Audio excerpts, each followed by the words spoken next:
नमस्कार मित्रों, मैं डॉक्टर सत्यनारायण भारद्वाज फिर उपस्थित हूँ आप सभी के समक्ष।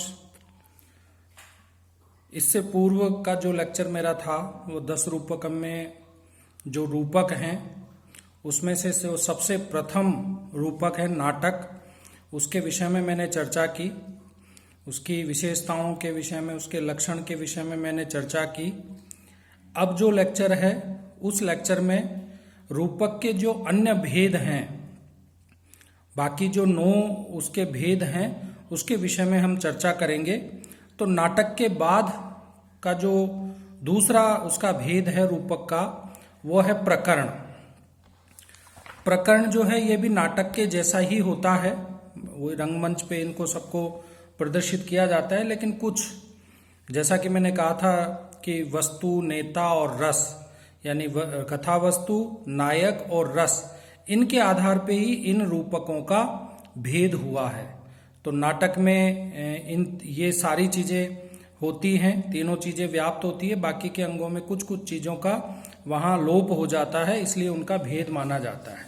अब इसमें से जो दूसरा भेद है प्रकरण, प्रकरण पर हम बात करें तो कहते हैं कि अथ प्रकरणे वृत्त्यम उत्पाद्य लोक संश्रयम अमात्य विप्र वणिक जामेकम कुर्याच्च नायकम धीर प्रशांतम सापायम धर्म कामार्थ तत्परम शेषम नाटक वत संधि प्रवेशक रसादिकम।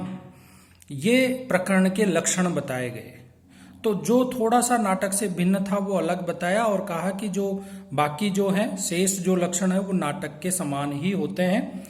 तो संधि, प्रवेशक और रस आदि जो है वो नाटक के समान होते हैं, लेकिन अंतर क्या है कि इसमें कह रहे हैं कि अथ प्रकरणे वृत्त्यम उत्पाद्यम। जैसा कि मैंने कहा था कि नाटक का जो कथा वस्तु है वो आधिकारिक या प्रसिद्ध होनी चाहिए, ऐतिहासिक होनी चाहिए, लेकिन प्रकरण में क्या है, वृत्त्यम उत्पाद्यम। उत्पाद्यम का मतलब हो गया नाटक या प्रकरणकार के द्वारा अपनी कल्पना के आधार पर भी वो कोई ऐसी कहानी का, ऐसी कथा वस्तु का निर्माण कर सकता है। नाटक में ये नहीं होता। नाटक में तो वही कथा वस्तु होगी जो प्रसिद्ध है, ऐतिहासिक है, लेकिन यहाँ कवि प्रकरण के में प्रकरणकार जो है वो अपने कल्पना से भी कथा वस्तु का निर्माण कर सकता है। और वो कथा वस्तु कैसी होगी, लोक संश्रयम, अर्थात लोक आश्रित होगी। इस सामान्य लोक में जो घटनाएं हैं उससे संबंधित होगी। तो स्वाभाविक है उसका नायक जो होगा वो भी सामान्य व्यक्ति ही, सामान्य मनुष्य ही होगा। फिर कहते हैं कौन होगा उसका नायक, अमात्य, विप्र और वणिक। अमात्य का मतलब कोई राजा का मंत्री भी हो सकता है, जबकि नाटक में कोई राजा नायक हो सकता है। प्रकरण में उस राजा का मंत्री भी नायक हो सकता है। बहुत सारे ऐसे प्रकरण लिखे गए हैं, जैसे मृच्छकटिकम है शूद्रक का, वो एक श्रेष्ठ प्रकरण है। और उसमें चारुदत्त जो है एक सामान्य व्यक्ति है, वणिक है, कर्म से वणिक है, जाति से वो द्विज है, ब्राह्मण है। तो ऐसे प्रकरण भी लिखे गए। तो प्रकरण का नायक कौन हो सकता है, अमात्य, अर्थात किसी राजा का मंत्री भी हो सकता है, विप्र यानी कोई ब्राह्मण भी हो सकता है, और वणिक भी हो सकता है। इन तीनों में से कोई एक जो होगा उसका नायक होगा। और कुर्याच्च नायकम, मतलब ये नायक इन तीनों में से कोई एक हो सकता है। और वो उस नायक के क्या गुण होंगे, धीर प्रशांतम, धीर प्रशांत प्रकृति का वो नायक होना चाहिए। और सापाय धर्म कामार्थ तत्परम, और धर्म, अर्थ और काम की प्राप्ति में ही वो लगा रहे।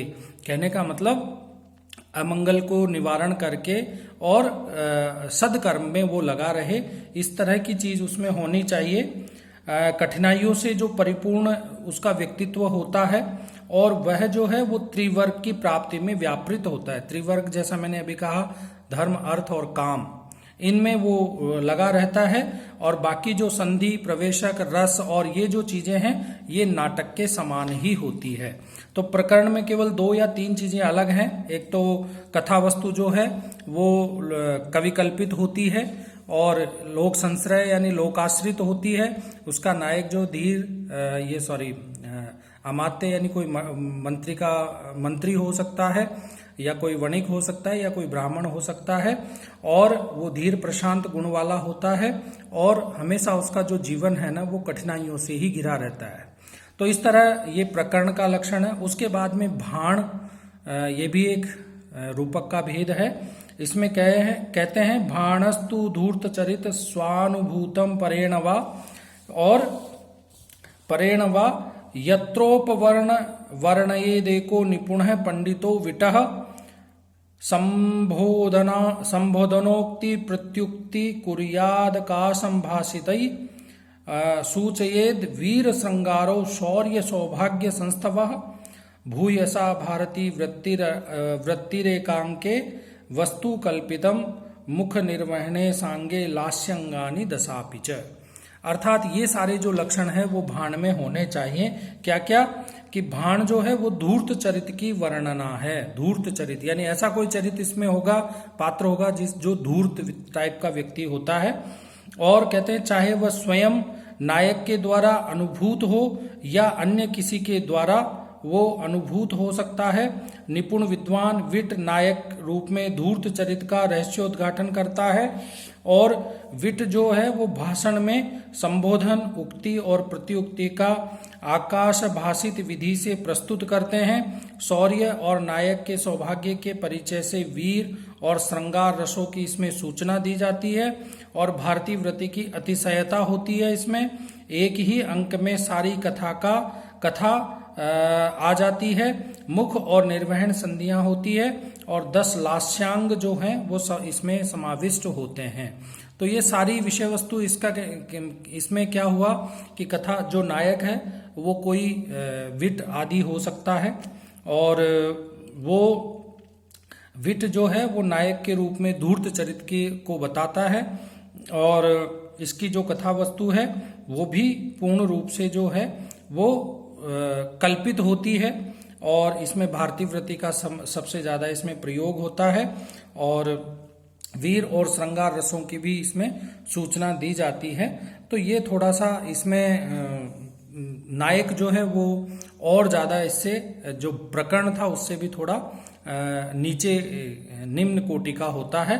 तो इस तरह से इसका ये वर्णन, ये इसको हम भाण कहते हैं। उसके बाद प्रहसन की बात करते हैं, तो उसमें कहते हैं तदवत प्रहसनम त्रेधा शुद्ध विकृतई संकरई। अर्थात भाण से मिलते जुलते प्रहसन होते हैं, और प्रहसन 3 प्रकार के हैं, शुद्ध, विकृत और संकर। यानी भाण के जितने लक्षण हैं वो तो इसमें आएंगे ही, और वो मिलते जुलते ही जो प्रहसन होते हैं। प्रहसन छोटे छोटे इस तरह के घटनाओं को लेकर के कहानियां लिखी जाती है, नाटक लिखे जाते हैं, और उन्हीं के आधार पर प्रहसन 3 तरह के हो जाते हैं, शुद्ध, विकृत और संकर। इसके बाद डिम आता है। डिम जो है वो उसके लिए भी कहा गया कि डिम की कथा वस्तु जो है वो प्रख्यात होती है। इसमें केसिकी को छोड़कर अन्य जो 3 वृत्तियां मैंने बताई थी, सात्विकी, आर्भटी और भारतीय वृत्ति है, वो तीनों वृत्तियां होती है। इसमें देव, गंधर्व, यक्ष, राक्षस, नाग, भूत, प्रेत, पिशाच आदि कोटियों से 16 अत्यंत उद्धत नायक होते हैं, और इसमें जो है वो हास्य और श्रृंगार को छोड़कर के शेष दीप्त रस होते हैं। माया, इंद्रजाल यानी जादू टोना आदि, और संग्राम, क्रोध, घबराहट आदि विषयक चेष्टाएं होती हैं। चंद्र ग्रहण और सूर्य ग्रहण के दृश्य भी होते हैं, और अंगी रस जो है वो न्यायोचित रौद्र होता है। इसमें 4 अंक और विमर्श को छोड़ करके शेष 4 संधियां होती है। तो ये सारी विशेषताएं जो हैं वो डिमकी कहलाती है। यानी इसमें मुख्य रूप से जो बात आई है वो है कि ज्यादातर इसमें जो जादू टोने वाले जो कथा वस्तु होती है वो होती है संग्राम, क्रोध, घबराहट आदि विषयक जो चेष्टाएं होती है, यानी उस तरह की इसकी कथा वस्तु होती है। 4 अंक होते हैं, और इसमें 16 तरह के नायक हो सकते हैं, जिसमें देव, गंधर्व, नाग, भूत, प्रेत, पिशाच आदि इसके नायक हो सकते हैं। क्योंकि इस तरह के नायक होंगे तभी वहां जाकर के कथा वस्तु इस तरह की होगी जहाँ इंद्रजाल यानी माया और इंद्रजाल की वर्णना होगी, और सूर्य ग्रहण, चंद्र ग्रहण आदि सब इसमें उसके भी दृश्य होते हैं। और अंगी रस जो है इसमें मुख्य रूप से रौद्र होता है। रौद्र का मतलब जहाँ पर थोड़ा सा क्रोध का भाव जहाँ होगा तो वो इसका अंगी रस होता है, बाकी जो है अंग रस होता है। श्रृंगार आदि रस इसमें नहीं होते हैं। और इसमें विमर्श जो संधि है उसको छोड़ करके बाकी 4 संधियों का प्रयोग इसमें होता है। उसके बाद व्यायोग, ये रूपक का जो भेद है वो आता है। इसमें कहते हैं ख्यातेति वृत्तो व्यायोग है, ख्यातोद्धत नराश्रय हीनो गर्भ विमर्शाभ्याम दीप्त्या शूरडिमः वदरसा अस्त्री नियमित संग्रामो जामदग्न जये यथा एकाहाचरितैर एकांको व्यायोगो बहुभिर नरई। तो ये जो व्यायोग का लक्षण दिया, इसमें ये कहते हैं कि व्यायोग की जो कथा वस्तु है वो प्रख्यात होती है, जिसका आश्रय प्रख्यात और उद्धत पुरुष होते हैं।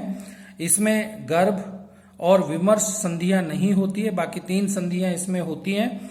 रस योजना डिम के समान होती है। जो इसमें डिम में जो बताया था रौद्र रस, इसमें भी रस योजना उसी के समान होती है, अर्थात दीप्त रस होते हैं। इसमें युद्ध ऐसा होता है जिसका कारण स्त्री नहीं होती है। ऐसे युद्ध का उदाहरण जामदग्नि जय में है। इसकी घटना 1 दिन की होती है। इसमें 1 अंक होता है जिसमें बहुत से पुरुष पात्र के रूप में हो सकते हैं। इसके बाद जो है वो समवकार। समवकार जो है ये भी रूपक का एक अंग है। कहते हैं कार्ये समवकारे आमुखम नाटकादिवत ख्यातम देवासुरम वस्तु निर्विमर्शास्तु संधय। इसमें भी ये कहते हैं कि जो समवकार होता है उसकी समवकार में भी नाटक के समान आमुख होना चाहिए। आमुख का मतलब होता है जो नाटक के पहले का जो भाग होता है, जिसमें मंगलाचरण भी आ जाता है, उसकी कथा वस्तु के विषय में थोड़ा बहुत जो चर्चा होती है परिचय के रूप में वो भी आ जाता है। तो नाटक में जो ये आमुख होता है वो इसमें समवकार में भी होता है। इसमें देवता और असुर विषयक प्रख्यात कथा वस्तु होती है, और विमर्श को छोड़ करके 4 संधियां इसमें होती हैं। तो ये इस तरह से समवकार जो है वो भी रूपक का एक विशेष अंग है, और इसका भी प्रयोग काफी देखने को मिलता है। उसके बाद जो है वो वीथी के बारे में यहाँ बताया गया। वीथी कहते हैं वीथी तु केसकी वृत्तौ संधंगांगेस्तु अंकेस्तु भाणवत रसः सुचित्तु श्रृंगारः प्रसेदपि रसांतरम। यानी वीथी जो है वो केस की वृत्ति से युक्त होती है। जैसा मैंने इससे पूर्व के लेक्चर में केस की वृत्ति के बारे में बताया था।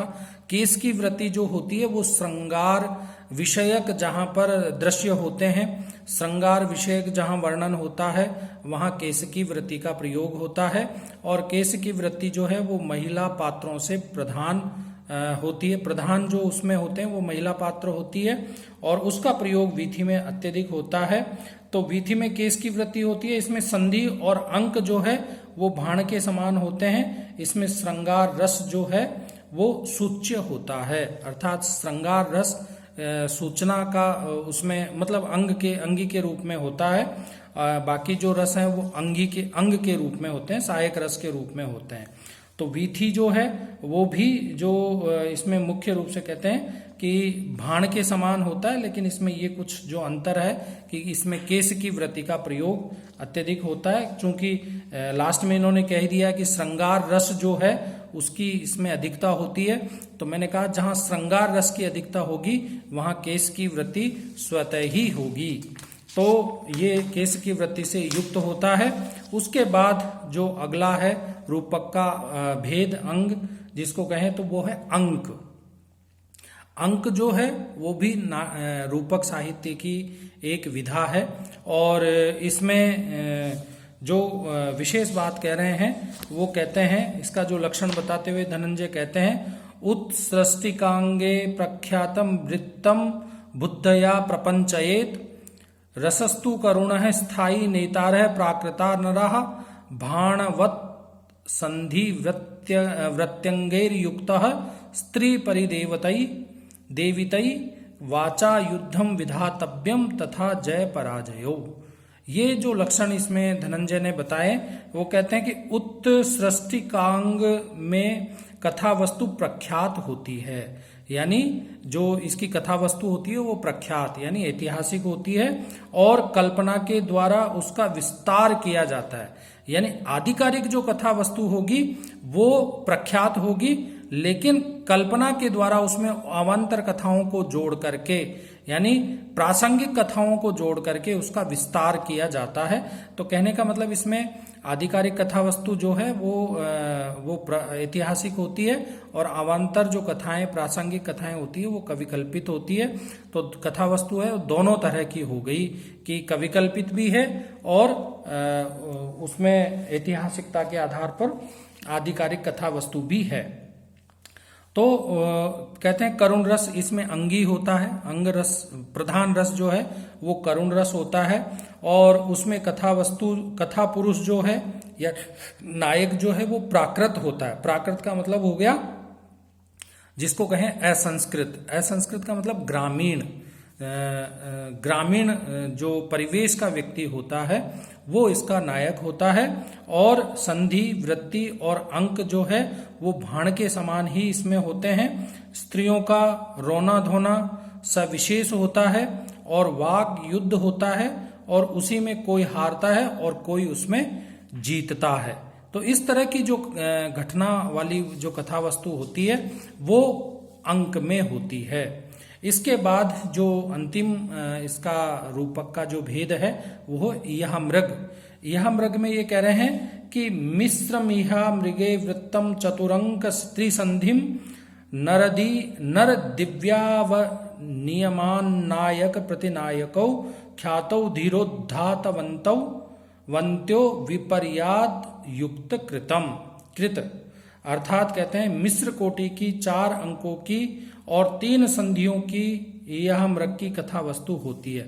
मिश्र कोटि की, मिश्र कोटि का मतलब जहां आधिकारिक कथा वस्तु या उसकी कथा वस्तु जो है वो प्रसिद्ध भी होती है और कवि कल्पित भी होती है, दोनों मिक्स होकर के इसकी कथा वस्तु का निर्माण होता है।